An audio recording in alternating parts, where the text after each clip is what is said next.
A mão de Adrian Val fechou-se sobre o meu telemóvel antes que a minha mãe me pudesse arruinar à frente de 200 pessoas.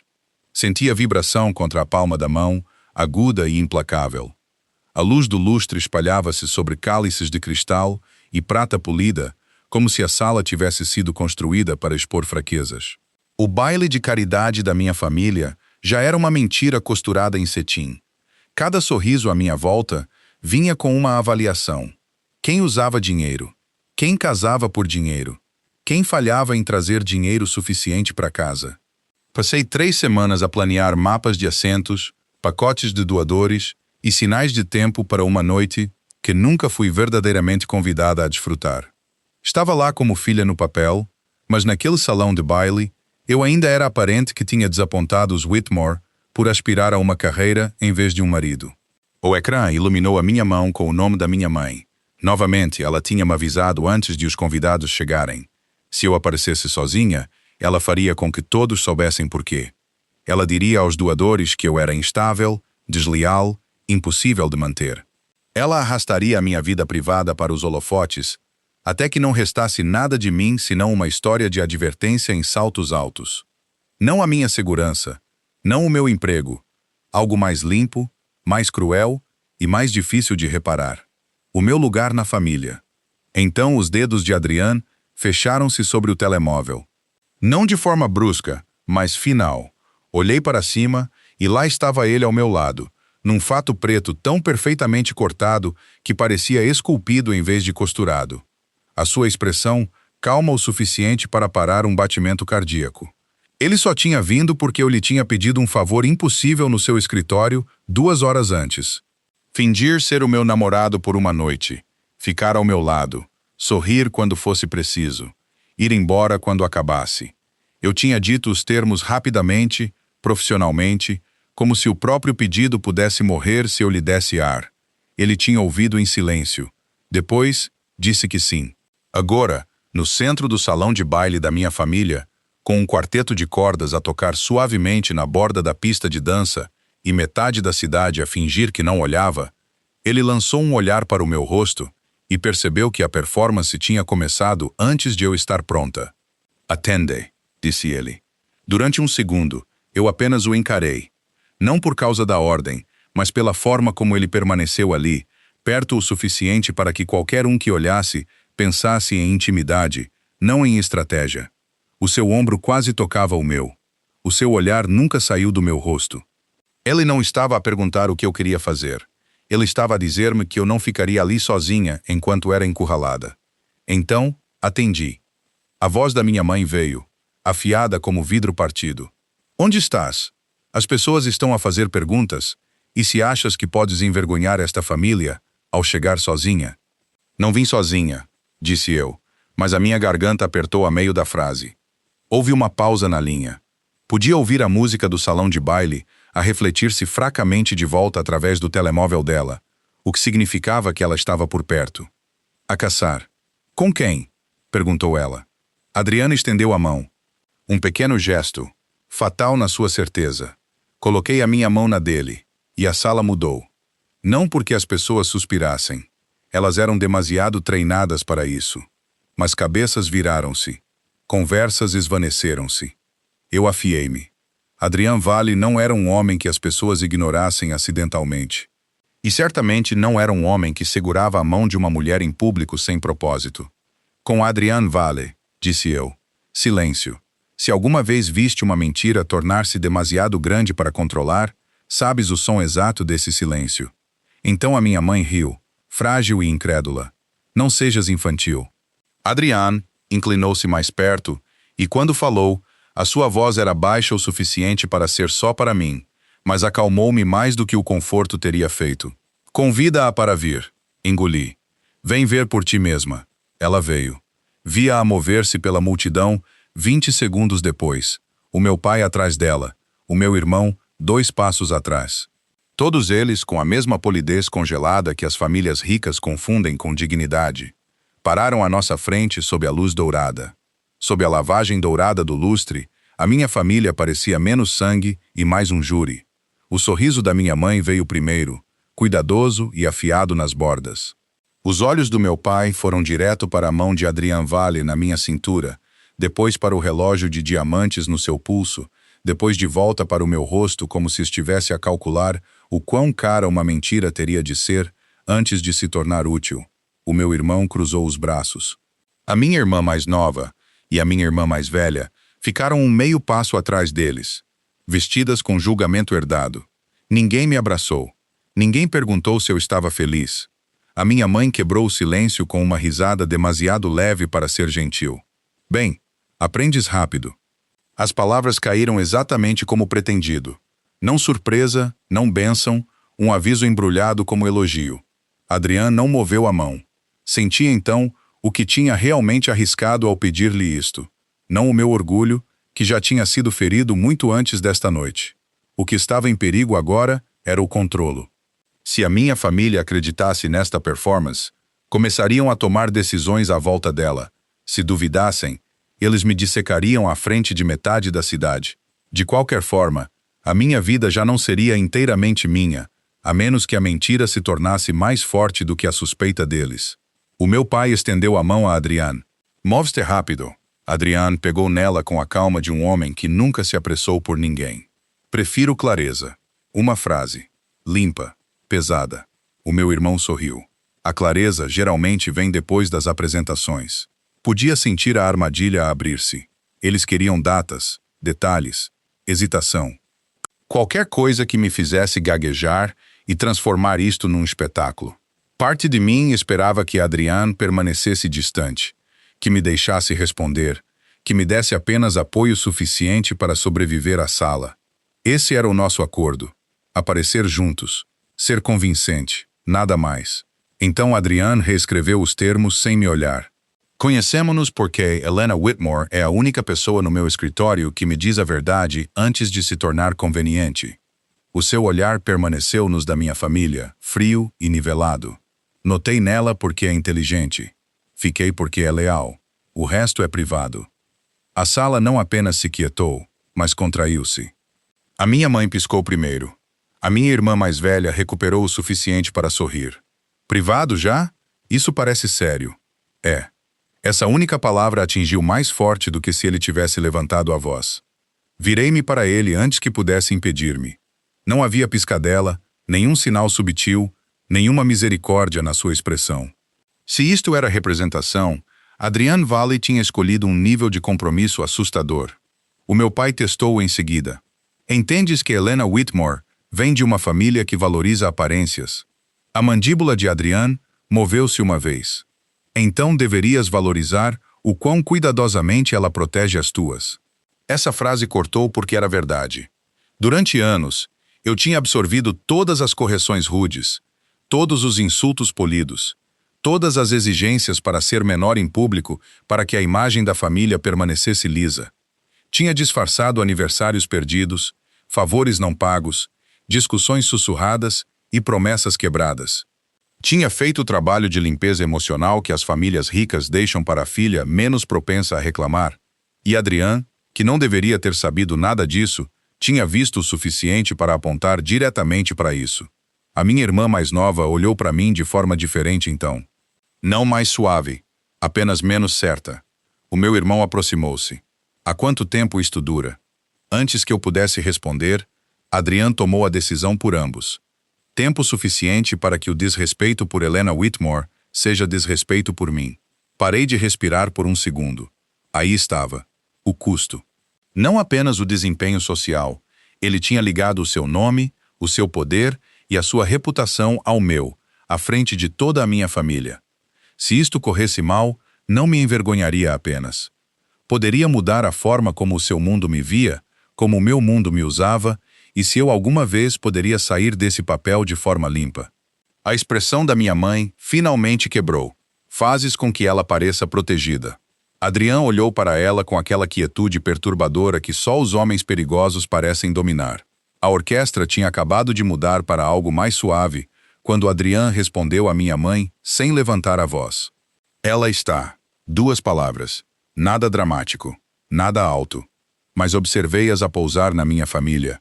Uma cara de cada vez, e percebi com um frio arrepio sob as minhas costelas que ele tinha feito mais do que apoiar a minha mentira. Ele tinha reivindicado uma posição nela. A mandíbula do meu pai apertou-se primeiro. O meu irmão olhou para o seu champanhe, como se as bolhas pudessem salvá-lo. A minha mãe, que tinha passado anos a dominar a crueldade social refinada em elegância, piscou os olhos como se tivesse chegado demasiado perto de uma chama e só então sentisse o calor. O jantar recomeçou à nossa volta num sussurro de talheres, cristal e indiferença cara.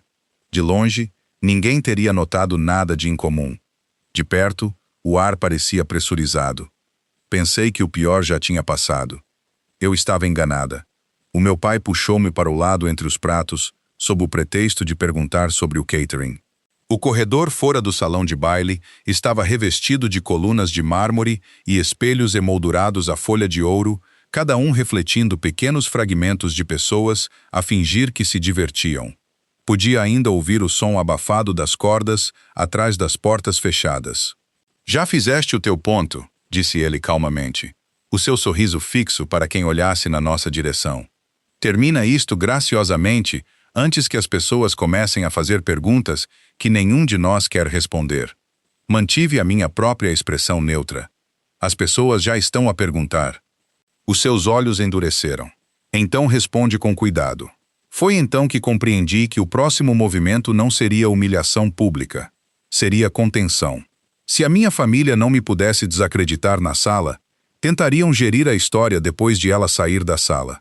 E se o nome de Adriane permanecesse ligado ao meu para além desta noite, a influência do meu pai não seria suficiente para a guiar. Devia ter voltado sozinha. Devia ter criado distância antes que esta performance ganhasse mais peso do que eu conseguia carregar.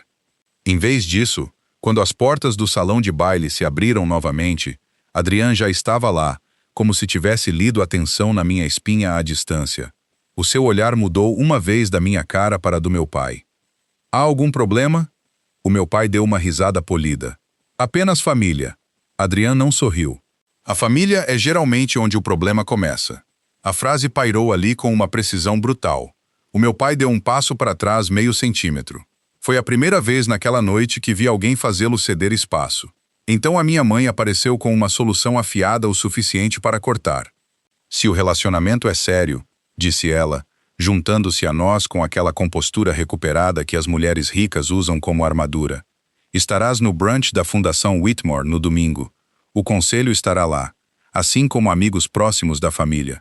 Seria adorável que todos se conhecessem propriamente." Aí estava. O primeiro teste real. Não um salão de baile onde as aparências podiam borrar-se sob a música e o álcool, mas uma sala à luz do dia, cheia de gente que me conhecia há anos e estudaria cada olhar, cada pausa, cada toque. Uma mentira privada torna-se frágil em público. Torna-se perigosa sob repetição. Abri a boca para objetar. Adriane respondeu antes que eu pudesse. "Estaremos lá." Virei-me para ele tão depressa que a luz do lustre se fraturou na minha visão. Os lábios da minha mãe curvaram-se, tênues e vitoriosos. Ela pensou que me tinha encurralado. Ela pensou que tinha estendido a linha até que eu cedesse mais tarde. O meu pai já estava a recalcular. O meu irmão parecia abertamente alarmado agora porque, ao contrário dos outros, ele compreendia o que o domingo significava. Significava escrutínio.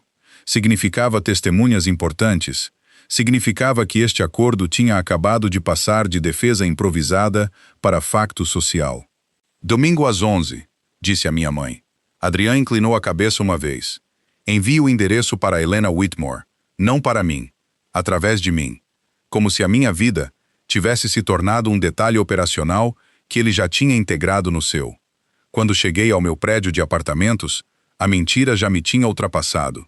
A chuva brilhava na calçada em tiras de amarelo e preto sob os candeeiros, e os velhos números de latão sobre a entrada pareciam baços de idade e negligência.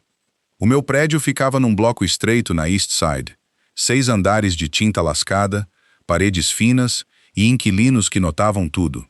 Sempre tinha envergonhado a minha mãe, o que era uma das razões pelas quais o tinha mantido.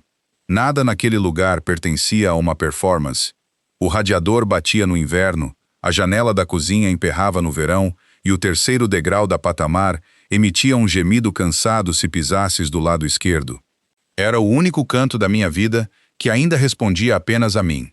Essa ilusão durou até eu ver o SUV preto parado na berma. Não um SUV, dois. O calor esvaiu-se de mim tão rápido que parecia físico.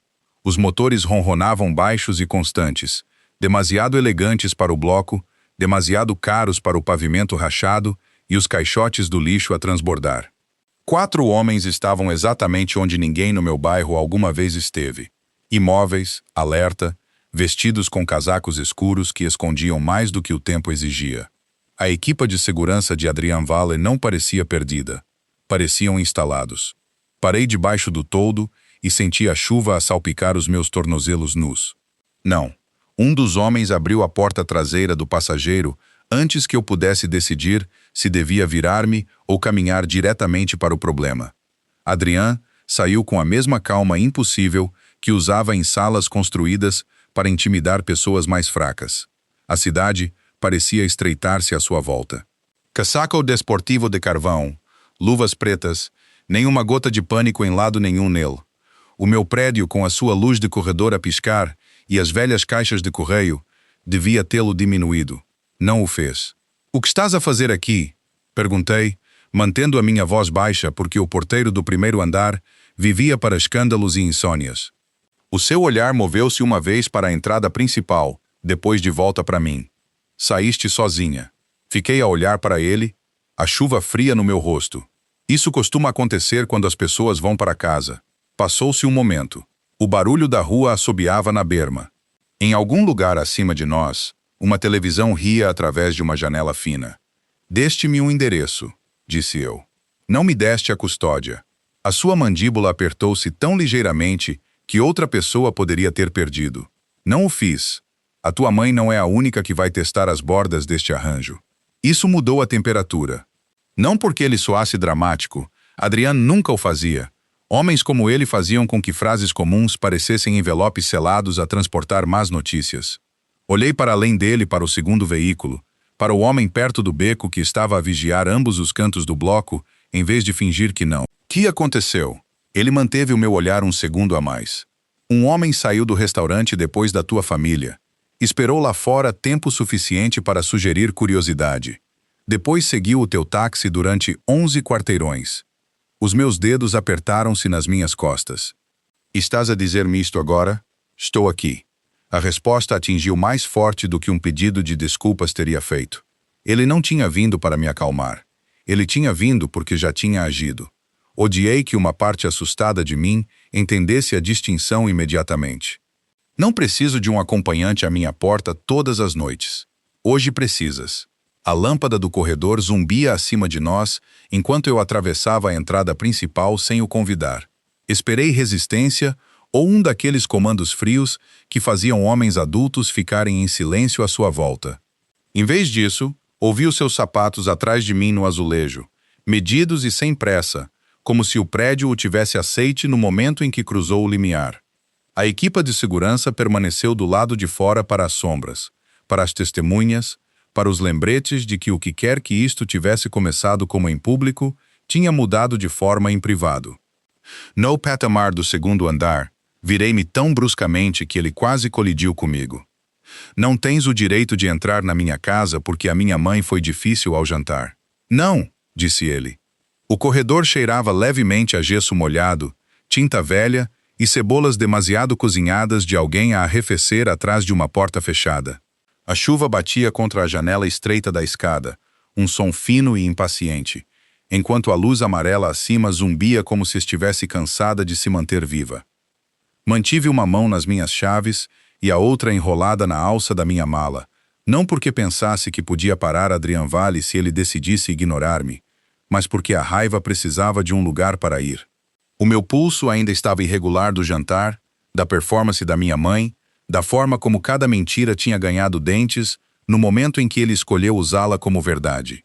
"Não", disse ele novamente, e a sua voz manteve-se baixa o suficiente para que nunca tivesse de se tornar afiada. "Eu não entro porque a tua mãe foi difícil." Ele levantou o queixo em direção à porta do meu apartamento. Entro porque o homem no sedã azul escuro tem estado estacionado em frente ao teu prédio há 11 minutos, e um dos meus homens viu-o a fotografar-te a sair do meu carro.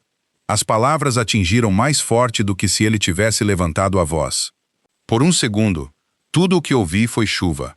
Olhei para além dele, escada abaixo, como se pudesse de alguma forma ver através de tijolos, e escuridão, e distância.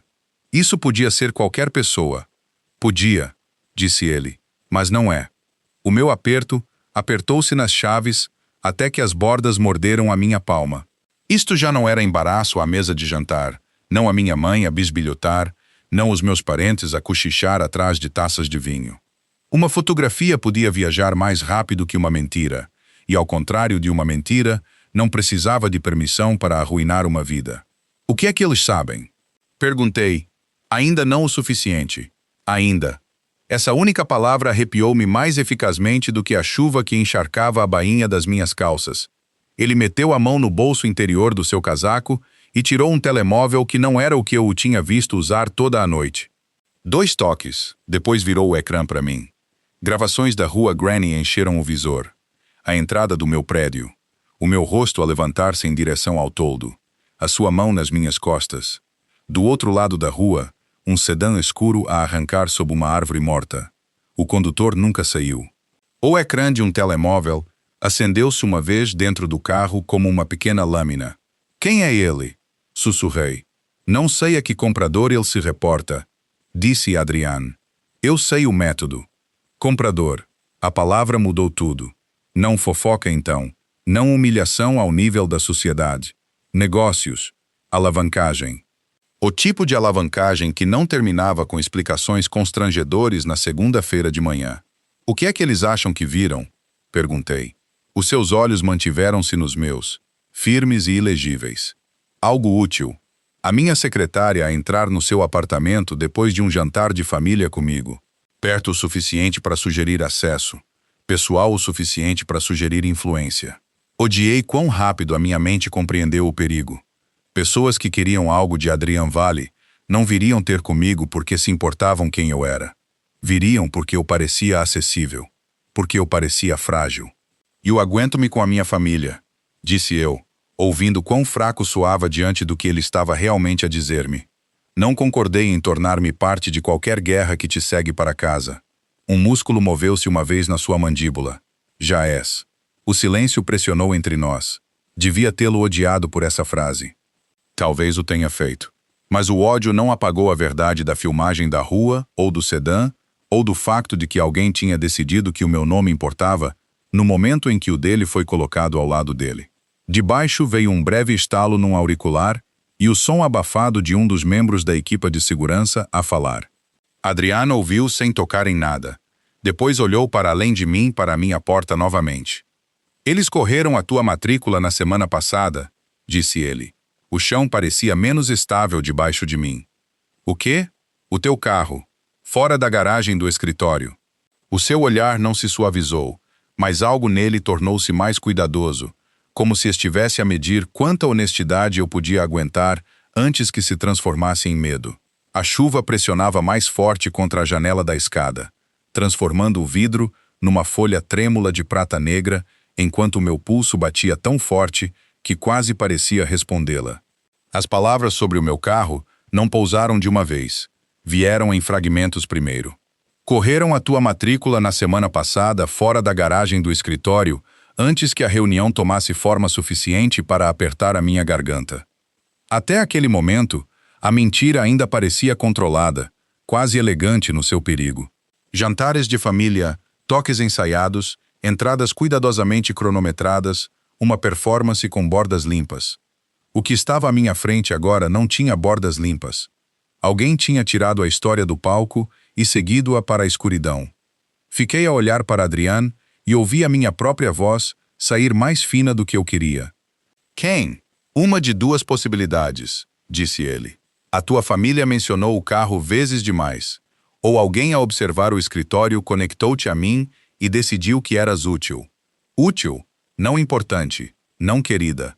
Útil na forma como homens como Adrian mediam o risco. Algo que podia ser tocado, alavancado, encurralado. O pensamento devia ter me enfurecido com ele. Em vez disso, deixou-me fria. Uma porta abriu-se em algum lugar abaixo de nós. Risadas flutuaram para cima e depois desapareceram. O prédio voltou ao silêncio barato e exausto que as paredes finas nunca conseguem manter completamente fora. O que é que eu faço? Perguntei. Por um breve segundo, esperei estratégia, uma lista, instruções, distância.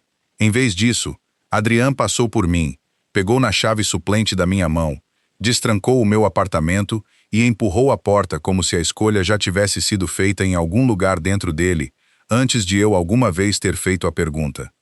Segue-o para dentro da sala escura com a respiração presa nas costelas.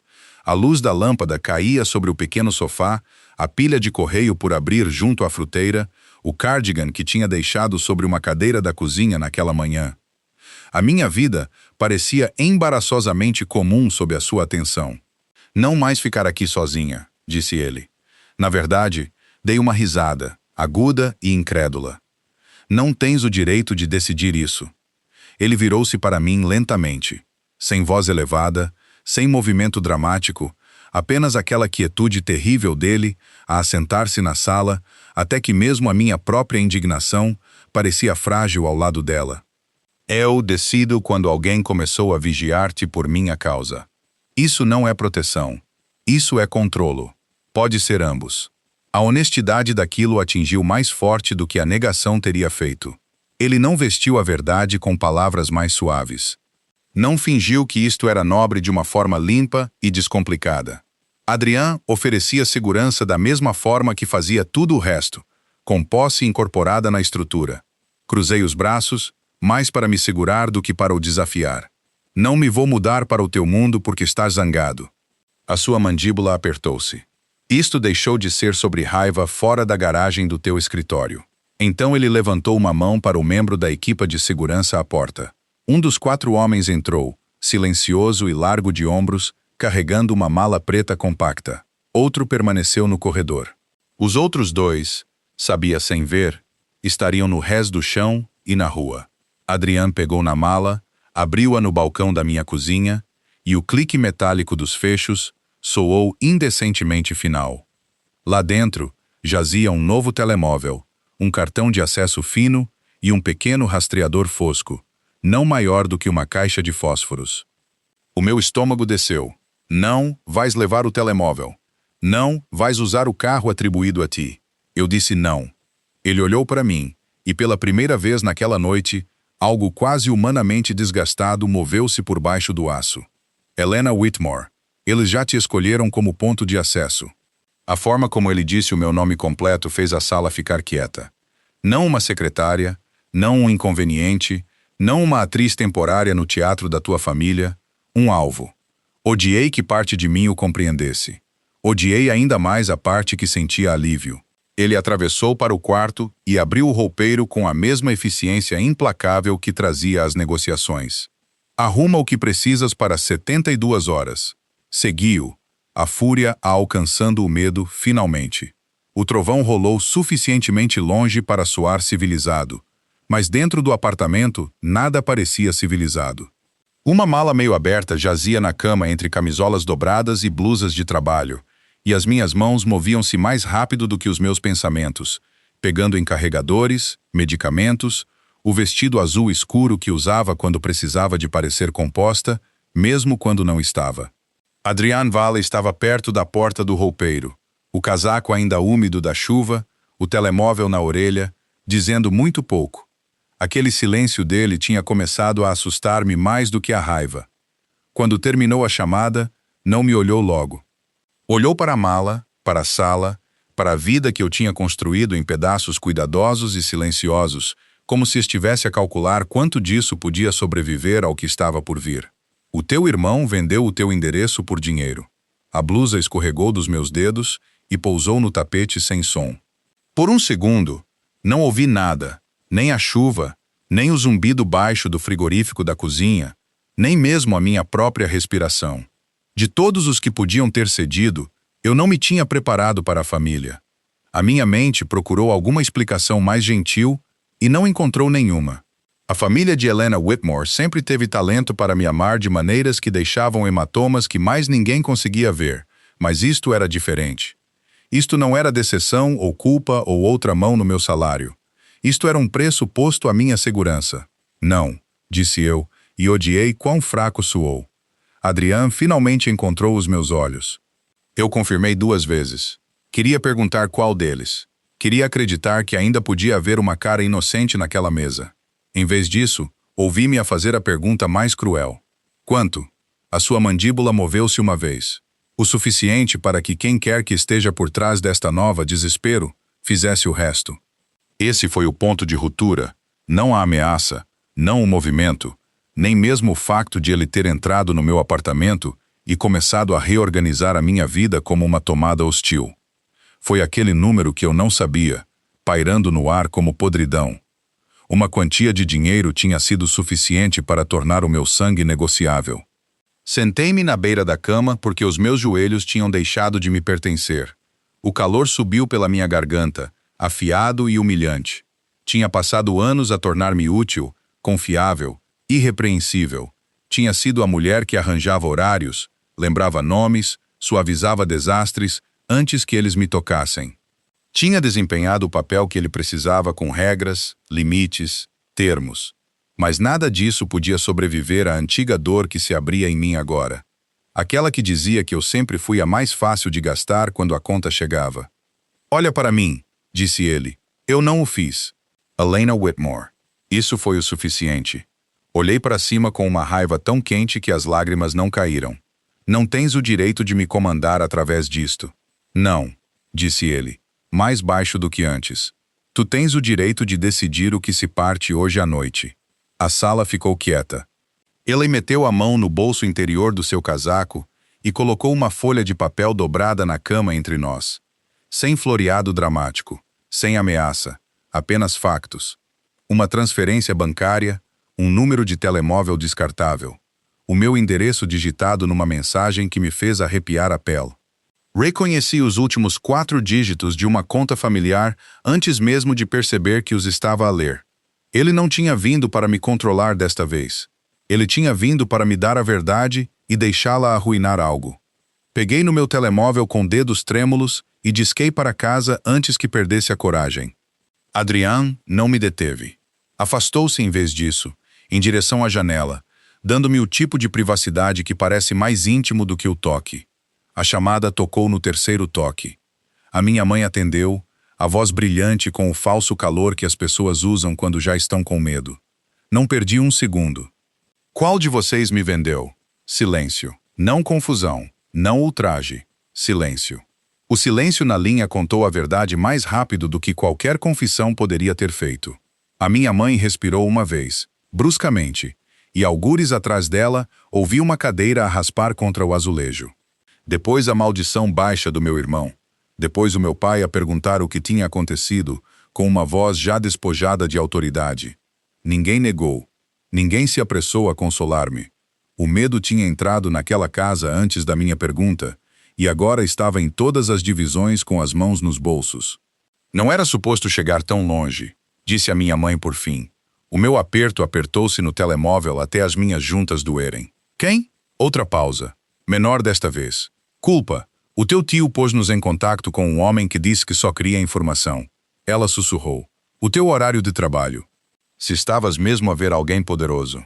Disse que, se o relacionamento fosse falso, ele precisava de saber antes de tomar uma decisão de negócios. Ofereceu dinheiro suficiente para cobrir a dívida médica e a hipoteca. Nós pensamos. Tu pensaste que podias vender pedaços da minha vida e ainda chamá-la amor? Através da sala, Adrian virou-se da janela antes que eu dissesse as próximas palavras. Ele não pediu o telemóvel. Não precisava. A temperatura no apartamento mudou de qualquer forma. O meu irmão entrou na linha, a voz a falhar com pânico em vez de orgulho. Houve homens aqui há 10 minutos. Sylvie Spredos. Não tocaram em ninguém, mas deixaram uma mensagem. Se ficasses com Adrian Vale, isto tornar-se-ia uma guerra. Se o deixasses, tudo desapareceria. Não é uma bluff, então? Perguntei. Não é fofoca ciumenta. Não é embaraço social. Não é pressão familiar. Um ponto de pressão finalmente mostrou a sua cara. Deram um nome? Perguntei. Não. Mas o pai reconheceu um deles dos estaleiros. Isso atingiu forte. Estaleiros significavam alavancagem, fluxo de caixa, rotas. Homens que não ameaçam, a menos que tenham permissão de alguém acima deles.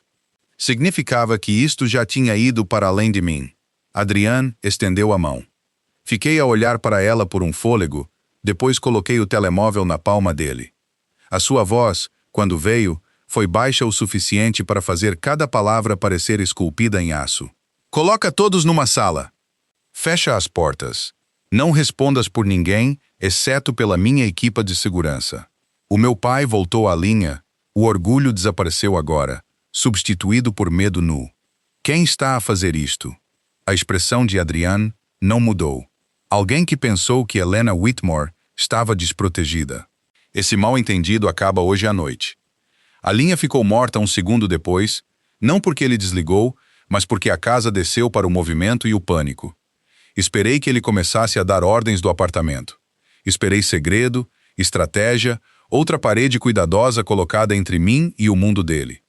Em vez disso, ele pegou no seu telemóvel e fez algo muito mais perigoso. Tornou a guerra pública. Em minutos, a sala de estar encheu-se da coreografia dura do poder. A equipa de segurança de Adrian Valley chegou exatamente como sempre o fazia. 4 homens, nenhum movimento desperdiçado, fatos escuros, ainda úmidos da chuva. Um verificou o corredor, um varreu o apartamento, um colocou um tablet na mesa de jantar e um esperou por instruções com a quietude de uma arma carregada. A sala cheirava a lã molhada, ar frio e a borda metálica de violência iminente. Levem a família de Helena Whitmore para um local seguro agora, disse Adriane. Comboio visível, sem descrição. Isso fez-me olhar para ele. Visível. Ele encontrou os meus olhos. Terminei de os deixar pensar que podem alcançar-te na escuridão. Um dos homens assentiu e moveu-se. Outro abriu o tablet, puxando câmaras de trânsito, feeds de armazéns e um mapa do distrito de expedição, iluminado com marcadores vermelhos. Adriane não escondeu nada disso de mim agora. Parou na cabeceira da mesa e ligou para 3 capitães, um após o outro, sem baixar a voz para nenhum deles. Fechem os cais leste. Congelam todos os caminhões em direção a Mercer Freight. Digam-lhes que se moverem uma caixa, eu levo o rio inteiro. Nomes, rotas, horários, bens. A sala de guerra cheirava a café forte, calor da impressora e a borda metálica do medo. Pontos vermelhos ardiam no mapa de expedição no ecrã do tablet, e cada ponto significava que alguém tinha escolhido testar Adrian Valley em público. Fiquei a poucos metros dele com as mãos apoiadas nas costas de uma cadeira de couro, a tentar manter a respiração firme, enquanto a sua equipa de segurança se movia à nossa volta em linhas curtas e eficientes, para homens a verificar feeds, a transmitir localizações, a carregar armas que eu não queria olhar por muito tempo. Então Adriane terminou a 4ª chamada, pousou o telemóvel e olhou para mim em vez do mapa, não através de mim, para mim. A sala mudou com aquele único olhar. Homens duros que tinham passado a última hora a obedecê-lo sem hesitação, de repente tornaram-se cuidadosos, mais silenciosos, como se compreendessem que estavam num momento que importava mais do que os cais. A minha família tinha mentido por medo, orgulho e fraqueza. As pessoas que nos perseguiam tinham transformado o meu nome em alavancagem, mas Adrian já não tratava isto como uma performance concebida para conter danos. Ele atravessou a sala lentamente, o controlo frio de mármore ainda escrito no seu rosto, embora eu tivesse aprendido o suficiente até então para ver o esforço por baixo dele. Parou tão perto que pude ouvir o arrasto áspero da sua respiração sobre o barulho dos rádios. Isto acaba hoje à noite, disse ele. A minha garganta apertou-se. Como? Os seus olhos mantiveram-se nos meus, contando a verdade no único lugar onde ela ainda conta. Ele meteu a mão no bolso interior do seu casaco, e por um segundo impossível, pensei que ele estava a tirar outro telemóvel, outro arquivo, outra arma. Em vez disso, tirou uma pequena caixa de veludo, preta e severa na sua palma. A sala ficou completamente quieta. Nem eu me lembrava de respirar. Alaina Whitmore, disse ele. E o meu nome na sua voz não soou nada como um arranjo agora. Soou como uma linha gravada em pedra. Concordei em desempenhar um papel porque precisavas de proteção. Depois continuei a ultrapassar todas as linhas que deveriam ter mantido isto simples. Eu podia sentir todos os 4 homens da sua equipa de segurança a desviarem o olhar por respeito, a darem-nos privacidade numa sala sem privacidade nenhuma.